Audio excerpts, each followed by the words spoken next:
Welcome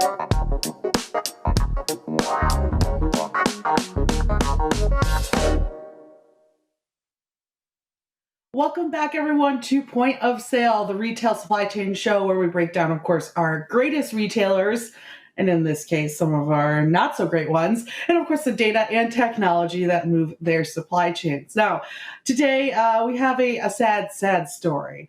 One of, I think, probably one of the largest, if not one of our favorites, party stores is filed for bankruptcy. Now we're seeing this among different types of retailers in this space, a lot looking to restructure their debt or looking to, of course, restructure themselves in order to get through some of these more trying economic times. But one in particular is the wonderful, beautiful Party City. So we're going to start off today talking about the Party City bankruptcy, but most important, the exact issues that they're having with their supply chains. The thing that really frustrates me, a lot of these earnings calls that we're starting to see, is the fingers continuing to point at the supply chain, but none of these leaders really want to truly dive into what that means for their shareholders. So even though Party City, unfortunately, has now been delisted off of that platform under Party City Holdco, we're going to dive into the problems they're seeing in their supply chain, and more importantly, how those problems could actually be harmful towards even maybe your health in the long run. We also are going to dive into a recent event, the National Retail Federation's big retail show that the wonderful Jack Daleo got to visit. So we're going to have him on later in the show to talk about his time at that event, what he's learned, and what we should expect to see from our retailers, not just in their products, but what they think their pain points will be throughout 2023 as well. It's so cool to say 2023. It's been not even a full month, and I'm getting the date right, that's for sure. Now, to dive into the Party City drama. So a couple weeks ago, last week actually, Party City Holdco Incorporated filed for Chapter 11 bankruptcy protection. They're looking to restructure their debt. As of September, they had $1.67 billion in debt, with only $122 million in liquidity. So big issue there. Again, we're delisted off of the a stock exchange, and they have over 800 companies that they're currently owed money to. Now, they did receive a bankruptcy loan of up to $150 million. And this week, a big part of that was a judge approving the ability for them to use $75 million of that to start paying employees and, more importantly, their suppliers. Now, this is where today's story gets interesting. Party City, we might figure out our balloon situation moving forward with others, but will we? Because guess what? There's a helium shortage. Now, part of the reason that this loan was approved, at least the $75 million for now, is because a number of Party City suppliers, orders are put in well ahead of time, if not a year ahead of time, sometimes up to 2 years, in order to make sure that all supplies are available. Someone like Party City, right? You got to have Halloween stuff in on time, Christmas stuff in on time, July 4th decorations, all that jazz. So they likely are able to put in those orders into suppliers well into a year in advance. Now, the big problem, and this isn't why the bankruptcy truly happened with Party City, there's multiple layers of it, but an issue that they ran into, and an issue among a number of industries we'll dive into in a second here, is the overall world helium shortage. Now, the thing about helium is it is a source that can be continued, that is renewed by the Earth. So there's no set amount of it that's available for a period of time. We can continue to supply ourselves until we decide that balloons don't need them and we don't want our squeaky voices from the helium as well. But the problem is the suppliers and the producers of helium. There's been a snafu, I think is the best way to explain it. And we'll dive into it a little bit. So right now we're in what the helium industry is calling the helium shortage 4.0. It's gone from this past year, the 3.0 to 4.0, because it's getting more and more serious as time goes by. Now, a big peak of this shortage was from January to July of 2022. Now, real quick, I want to showcase to all of you the main contributors and suppliers by country that actually source our helium. If we can bring that up really quickly, as of 2 years ago, these were our biggest resources. So we have the United States being a big contributor to that. Russia had a small 1%. We'll get to Russia here in a second. Qatar is another huge contributor to the helium space. Now, the problem is that the United States factory, in particular, went offline for a 4-month maintenance outage on July 1st of 2021. It's part of the U.S. Bureau of Land Management's crude enrichment unit. And that alone removed 10% of the worldwide helium capacity. Another part of this is we're trying actually as the United States to kind of get out of the helium game. The biggest reservoir of helium in the United States is in Amarillo, Texas. And they've actually been recently selling off parts of that reserve to private owners. They want to exit, which would actually be good for the local economy. Private industry could actually do more than what they're doing for Texas at this point in time. So it's just a process that they're looking towards doing. Now, for the overall world production, that wasn't going to be a huge problem, right? Now, we do 55%. We're eliminating 10% out of that. And as Amarillo is selling off parts, we're eliminating even more of that 55%. But the helium industry was fine with that because in Russia, a company or more of a processing facility called Gazprom Amur was looking to actually come online. And they were going to go as Russia from making 1% of helium to over 30% of the world's helium, making up for that difference that the United States is selling off. Well, as timing has it, things didn't work out the way it was supposed to. Now, with that 10% down and with parts of that going off, the same in Texas being sold off to private owners, the same exact time that Gazprom Amur was supposed to come online, they stopped for a tad because they had to do a little bit more construction. Once back online, they experienced in a very short amount of time in 2021 fires, which led to a minor explosion. And then, as we all know, in 2022, now economic sanctions. So even though we're looking at Amur to, of course, provide over 30% of the world's helium, many countries can't trade with them right now because of it, including ourselves. And because of it, well, we're looking to see that there's going to be a shortage in helium from 2023 to probably likely the beginning of 2024. Hopefully, that's if Gazprom Amur can come back online and start to contribute that 30% and also not be under sanction as well. Now, Qatar was pretty large, right? But they supply that big amount, about 35% globally. Now, after this, they'll actually end up being behind Amur a little bit. But they also went offline in the spring of 2022 for maintenance as well, which is like kind of interesting if you think about it, because we have all these technologies that want to help with maintenance, right? They want to help predict maintenance. They want to help provide more resilient supply chains that way. Well, if we had that predictable maintenance software in an industry like helium we're seeing today, we might not be in this situation now. So there are weird things that technology can still help out with. Now, here's the biggest problem that comes with this too. If we can quickly bring up for the audience the use cases. MRI scanners are actually one of the largest use cases of helium today. So there's many hospitals that are starting to panic because helium is, I'm not a scientist, but I'm going to do my best to explain this for you. Helium helps keep the MRI machines cold so that they continue working at the speed that they're working. We also have a number of labs. Yes, balloons. We'll live without balloons. Breathing machinery.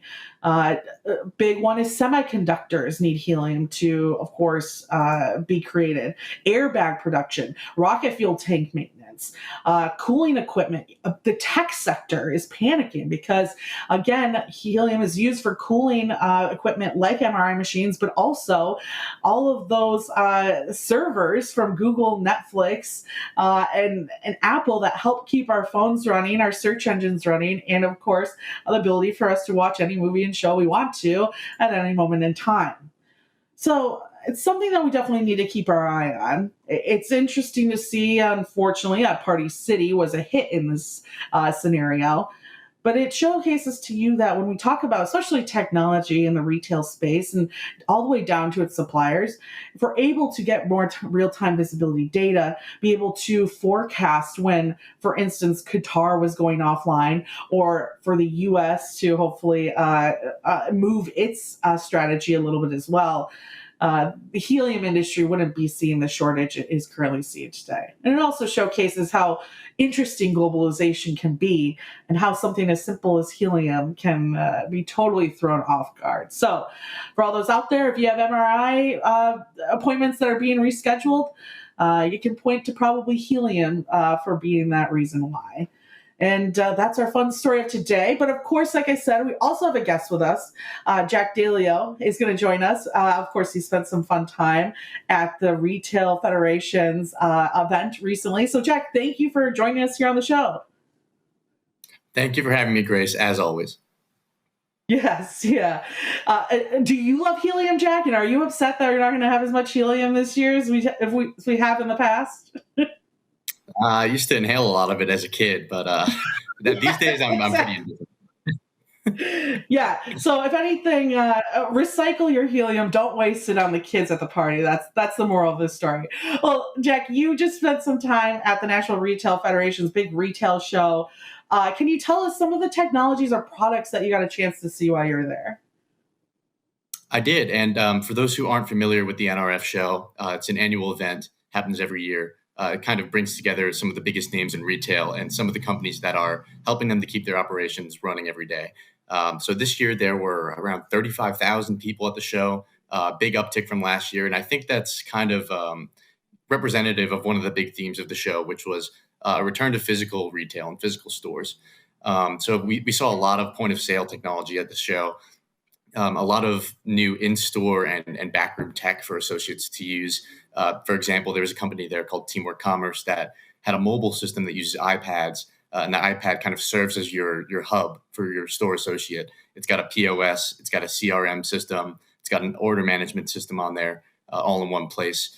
You also saw some more automated checkout solutions. Verizon, for example, has a solution that's using 5G, and it's allowing shoppers to check out using just a tap of their phone, or even by tapping a store associate's phone nearby. There's also a bunch of digital solutions that are being used to drive more in-store sales.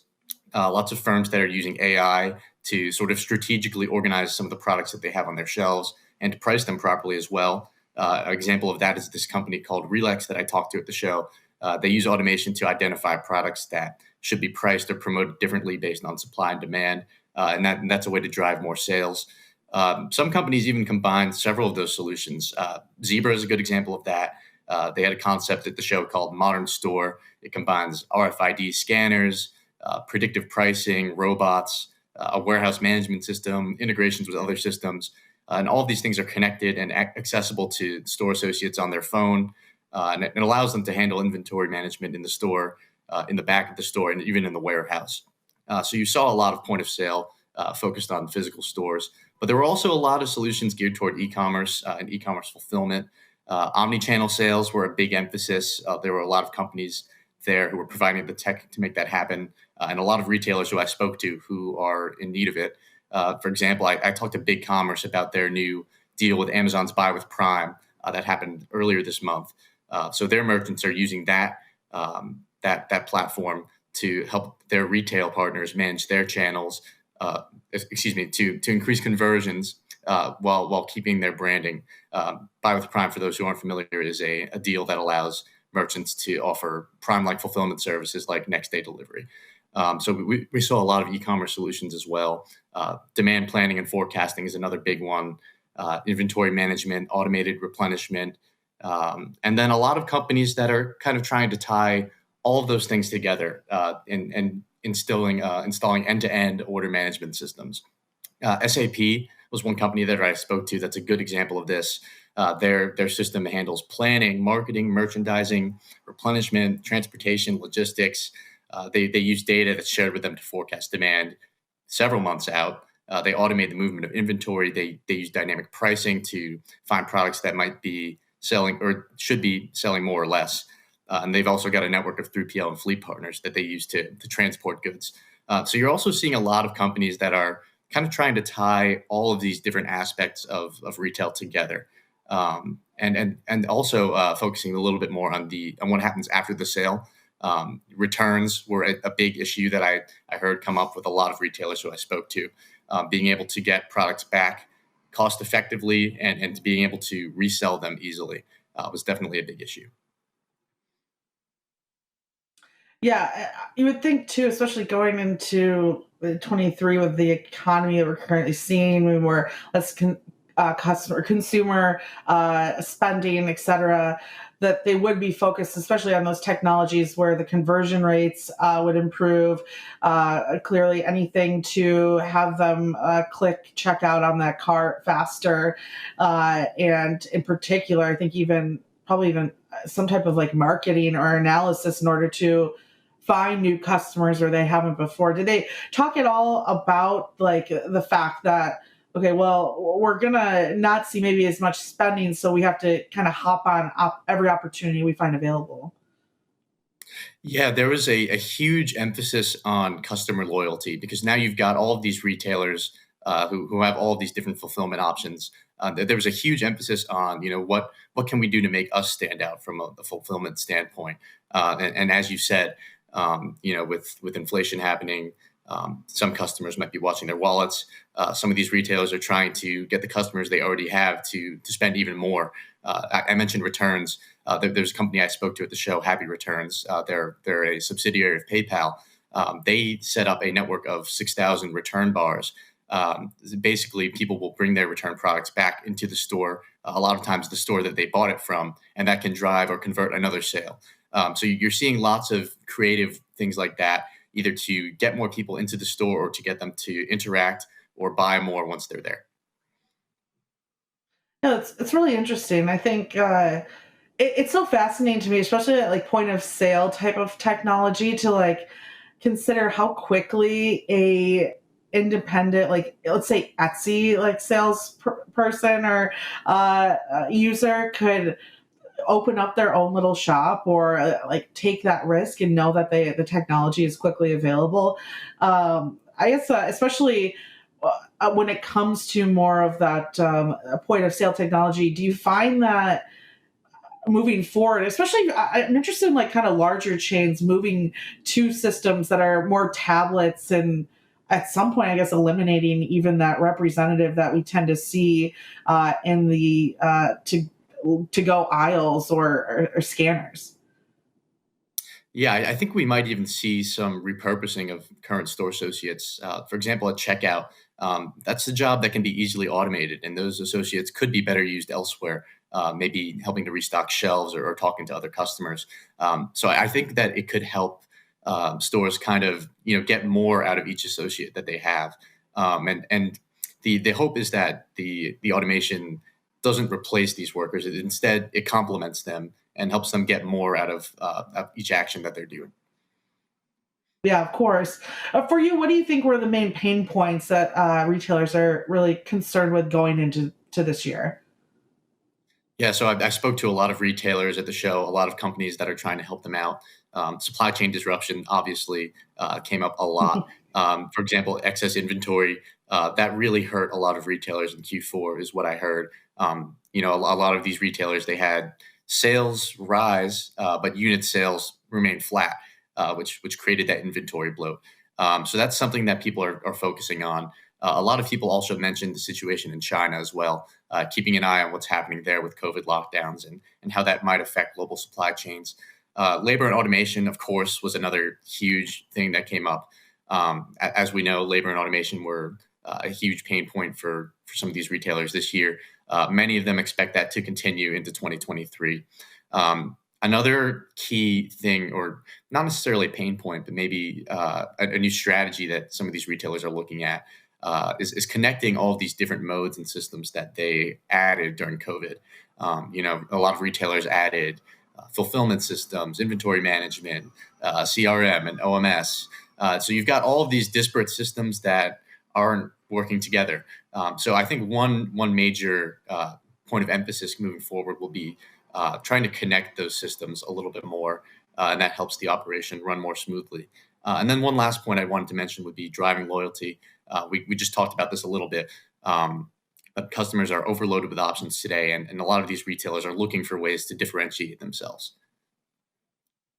Yeah, that makes a lot of sense, especially the inventory issue, right? I wonder, any mention to them on like, uh, I've noticed last couple of years, right? A lot of retailers have been ordering super early in the year, right? And clearly had the issues of Q4, like you said. Uh, is that still like a confusing area for them? Are they having difficulty trying to figure out when to order from China, let's say, and really having an idea of forecasting when to bring that merchandise in? Yeah, and in the wake of all this excess inventory that some of these folks are dealing with, I've heard a few people say that they're going to try and take on a more lean approach to their inventory management. Maybe not trying to have everything in the warehouse all at once. I've heard a lot of people saying that they intend to use demand forecasting and make heavier use of that. There were a lot of companies there that either had that as a feature for their product or that was their product. And these companies are using things like weather, local events, global events, interest rates, all of these different things to calculate demand forecasting and kind of help these retailers know exactly when they need to put in an order or when they need to move inventory from facility A to facility B based on predictions on when a product might become overstocked. So there's definitely a lot more emphasis on not going just in time, not loading up too much inventory, but kind of finding a middle ground based on all of that data and AI that we're starting to introduce to supply chains. I love that. If you had to give a best in show for companies that were there, is there anyone that really stuck out to you? That's a tough one because there are so many great companies there. Obviously, out of the booths I visited, I think I'd have to give it to Zebra. They had this massive interactive booth, demonstrated all the different parts of their modern store concept, and a lot of the work that they do is in the warehouse. So to see them come out with that display and they had such a clear vision of what they wanted to do in the actual store was pretty cool, and I could see you could see the influence they had on the show. There were always hundreds of people either waiting outside their booth or walking around. They were, I think, the only booth I saw that needed to have you needed to sign up to do a guided tour. So I Wow. thought they did a pretty great job at the show. They brought a lot of tech and demonstrated all of it for everyone to see. Awesome. Well, on your side, what about conference swag, right? We get handed loads of it throughout the year. Anyone, I would expect retail, of anything, to have something cool. Anything cool that was out there? Yeah, there were tons of things. I got a shot glass. I got a miniature truck. But I don't know if this would be considered swag, but Verizon at their booth, they were taking videos of people using their hologram technology. Basically, you can stand in front of these cameras and it'll create a hologram of you a couple feet away. So I've got a video of my phone of me and my hologram, going like this at each other. So I thought that was a pretty good souvenir. Okay, well, after this, you need to send that to me because I definitely need to see that. And that, no, that's really cool. That's awesome. It's like what was that, Tupac at Coachella? Like it's a lifetime experience right there, right? Well, that's really great. And for everyone out there, Jack also has a show as well. Can you tell us a little bit about that and when that airs? I sure do. I've got a show and podcast. It's called The Drop Zone. It's basically your monthly look around the world of drone delivery. And each week I'll take a look at a different piece of drone tech. Next episode will be coming out at the beginning of February. We had a little hiatus, but we will be back. I've got a great episode coming up. I'll be talking to Eric Peck, who's the CEO of Swoop Aero. They're an Australia based drone company that has been doing some great work in Africa and in Australia as well. So stay tuned for that. Yeah. Well, and you don't have to worry about, at least for now, Amazon being a part of that show. So we'll see who else you can get in there too. Thank you so much, Jack, for joining us. And for our audience out there, we are also a community. We're not just a podcast. So make sure that you guys head to freightwaves.com. At the top of the page, click on newsletters, and you can sign up for the Point of Sale newsletter as well, which comes to you bi-weekly. Again, go to FreightWaves.com. At the top, you'll see newsletters. And even easier, if you click on newsletters as well, you can actually sign up for all of our community newsletters and just get it done in one full swoop. And also go ahead and check me out on the SiriusXM radio show, the FreightWaves Drive Time on the Road Dog Trucking channel. See me tonight and every day, Monday through Friday from 5 to 7 p.m. at channel 146. Thank you, everyone. I will talk to you all next week at Manifest. Until then, keep on buying stuff, so we got a show to talk about.